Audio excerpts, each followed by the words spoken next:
हकलण ॿेली सारण माझा ऐं मरक विझनि था न फ़र्क़ु रुक वांदी रांदि में असांजे इन भिटाई जे सिटुनि जहिड़ो हल हलां जे हिसाब सां किरदारु भवनचंद आडवाणी ॼणो जो ॼण आहे। असां ख़ुशीअ जे मौक़े ते खेसि गुज़ारिश कंदासीं असांखे को सुरीलो गीत ॿुधाए।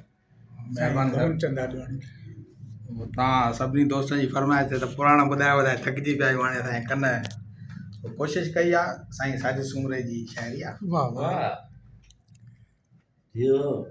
हवाउनि खे ॿुधाए छॾे बग़ावतुनि ते बंदिश आहे।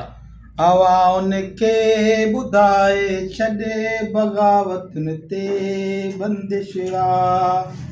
सवालनि ते जवाबनि ते वज़ाहतनि ते बंदिश आहे। सवालनि ते जवाबनि ते वज़ाहतुनि ते बंदिश आहे। विरहाङे खां अञा ताईं रहे थो ज़ुल्म ही जारी। विरहाङे खां अञा ताईं रहे थो ज़ुल्म ही जारी। रहे थो सोच ते पहिरो बलागतुनि ते बंदिश आहे। रहे थो सोच ते पहिरो बलागतुनि ते बंदिश आहे। हवाउनि खे ॿुधाए छॾे बग़ावतुनि ते बंदिश आहे। मता मंसूर थी सोचो मता बिलाल थी सोचो। मता मंसूर थी सोचो मता बिलाल थी सोचो। मता आज़ाद थी सोचो बिशारतुनि ते बंदिश आहे। मता आज़ाद थी सोचो बिशारतुनि ते बंदिश आहे। हवाउनि खे ॿुधाए छॾे बग़ावतुनि ते बंदिश आहे। मता सजदो ॾिनो आहे कंहिं मुंहिंजी पाक धरतीअ ते।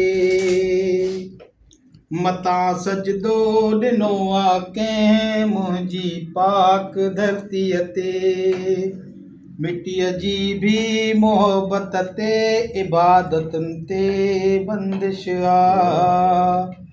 मिटीअ जी बि मोहबत ते इबादतुनि ते बंदिश आहे।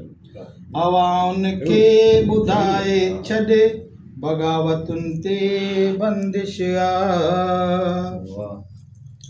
सॼी तारीख़ जे बुतड़ निज़ाम को मिलियो आहे।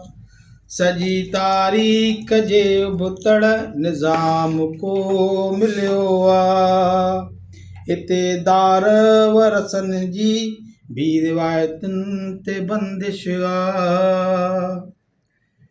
हवाउनि खे ॿुधाए छॾे बग़ावतुनि ते बंदिश आहे।